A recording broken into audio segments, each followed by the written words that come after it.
Mga Mima, pumunta nga po pala kami dito sa Manila Ocean Park. At para naman po dun sa mga nagtatanong about entrance fee ay iba-iba po ang bundle na meron sila. Bali isang buong pamilya po kami pumunta dito, nasa 15 katao po kami. Yung 10 sa amin ay pinili namin yung bundle na which is dun lang sa Oceanarium, tig 750 per head po yun. Yung dyan ka lang sa mga aquarium pero kasama na dun yung Sea Lion Show and Bird Show. Meron naman po sila, yung 5 naman po sa amin ay napunta doon sa tig 900 pesos per head. Which is yun naman ay kasama yung aqua adventure na kung saan pwede po kayong mag-swimming.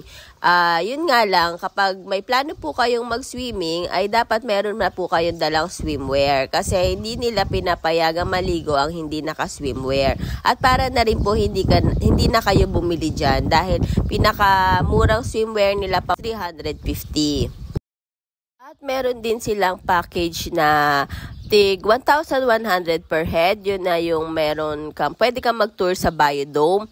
Which is hindi na po namin yun kinuha kasi pupunta rin naman kami ng Avilon Zoo. So nag-stick na lang kami dyan sa Oceanarium and kasama na yung mga Sea Lion shows and bird show. Na nga rin pala silang hotel. Pwede kang mag-overnight kung gusto mo at meron silang mga playground para sa mga bata. Hindi ko na nga lang nakita kung magkano yun dahil hindi naman na kami naging interested doon at dahil nga dito lang kami nakafocus sa mga isda.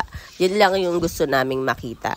So, ayan nga po, kung may plano po kayong magbakasyon sa Manila at may mga kids kayo, isa po ito sa magandang puntahan at may enjoy po talaga ng mga kids nyo at makikita na rin nila yung iba't ibang klaseng isda na meron tayo. Ayan nga po, isa sa natuwa kami yung shark dahil syempre first time po namin makakita ng mga sharks. Natanong ko nga rin, paano kung lumaki na sila nung talagang malaking-malaki, nililipat pala nila sa ibang lalagyan kapag talagang malaki na. Hindi yung may glass na yan, kundi parang pinaglilipatan nila ay isang bridge kung saan hindi talaga makakawala yung mga sharks, no? Ito naman po, paakit na nga pala kami ng second floor para naman makita namin yung mga penguins.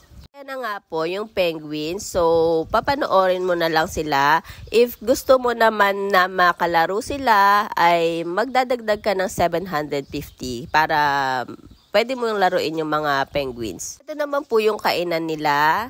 Meron silang Combo Classic, 200 pesos. Veggie Lovers Delight and Meat Lovers Feast. 300 pesos, 350 pesos naman yon. At eto na nga po, nung lumabas na kami ay nanood na kami ng mga Sea Lion shows and bird show. At ayan nga po, sobrang nag-enjoy po si Butchog sa bird show. Yan po talaga yung mas na-enjoy niya kesa sa Sea Lions. Pero kami, mas na-enjoy ko yung Sea Lions kasi nga nakakatuwa sila dahil nga sobrang kulit nila at cute nila. Sabi ng mga trainers sila ay talagang ginagawa nila. Kaya nakakatuwa nga at pinasayaw pa sila that time.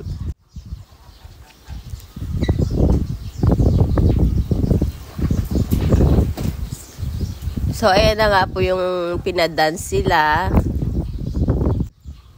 Actually, maikli lang yung show nila, hindi naman ganun kahaba. Kasi nga sa isang araw siguro, ang daming beses nilang nag-show dahil syempre, para padagdag kasi ng padagdag yung mga tao na dumadating.